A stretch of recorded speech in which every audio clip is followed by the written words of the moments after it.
वर्तमान भारत सरदार वल्लभभाई पटेल की दूरदर्शिता, चातुर्य, कूटनीति और व्यवहारिक दृष्टिकोण के लिए कृतज्ञता का एक अथाह ऋण है। एक अदम्य व्यक्ति जिन्होंने 562 रियासतों को भारत संघ के साथ एकीकृत किया और नव स्वतंत्र देश के बाल्कनीकरण को रोका।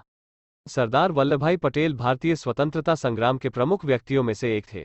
भारत के लौह पुरुष 562 रियासतों को एक संयुक्त देश बनाने के लिए एकजुट करने के लिए जिम्मेदार थे। आइए देखें कि कैसे पटेल रियासतों को एकीकृत करने में कामयाब रहे। गृह मंत्री के रूप में पटेल को जवाहरलाल नेहरू ने रियासतों को एकीकृत करने का काम सौंपा था। वीपी मेनन की मदद से पटेल ने शासकों द्वारा हस्ताक्षर किए जाने वाले विलय के एक दस्तावेज का मसौदा तैयार किया। समझौते पर हस्ताक्षर करके रियासतें रक्षा, विदेशी मामलों और संचार का नियंत्रण केंद्र सरकार को सौंपने के लिए सहमत हुईं, लेकिन कुछ राज्य इस समझौते से खुश नहीं थे और उन्होंने अलग देश की मांग की। पर सरदार पटेल ने कैसे राज्यों को भारत में शामिल किया, आइए जानते हैं। हैदराबाद।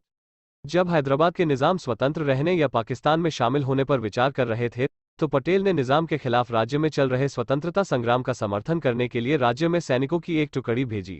4 दिनों के भीतर भारत ने हैदराबाद पर नियंत्रण कर लिया था।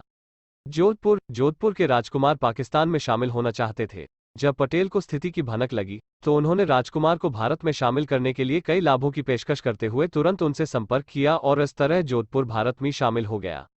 जूनागढ़ के नवाब ने पाकिस्तान के प्रस्ताव को स्वीकार कर लिया था।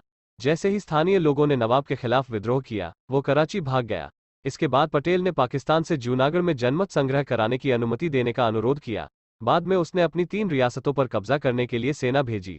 जूनागढ़ के दीवान को भारत में शामिल होने के लिए मजबूर किया गया था। एक जनमत संग्रह हुआ, जहां 91% आबादी ने भारत में रहने के लिए मतदान किया। कश्मीर के महाराजा हरि सिंह भारत या पाकिस्तान में शामिल होने के लिए अनिच्छुक थे। जब पाकिस्तान से हथियारबंद कबायली कश्मीर में दाखिल हुए, तो महाराजा ने भारत से मदद की गुहार लगाई। इस प्रकार कश्मीर को भारत संघ में शामिल किया गया था। बड़ौदा भारत के पक्ष में विलय के दस्तावेज पर हस्ताक्षर करने वाले पहले राज्यों में से एक था। बर्मा के डर से मणिपुर भारत में शामिल हो गया। बहुत अनिश्चितता के बाद मणिपुर का भारत में विलय हुआ। आदिवासियों की एक बहुत ही विविध आबादी और बर्मा के कम्युनिस्ट समूहों से बढ़ते खतरों का सामना करते हुए मणिपुर के राजा ने आखिरकार भारत के साथ मिलने का फैसला किया।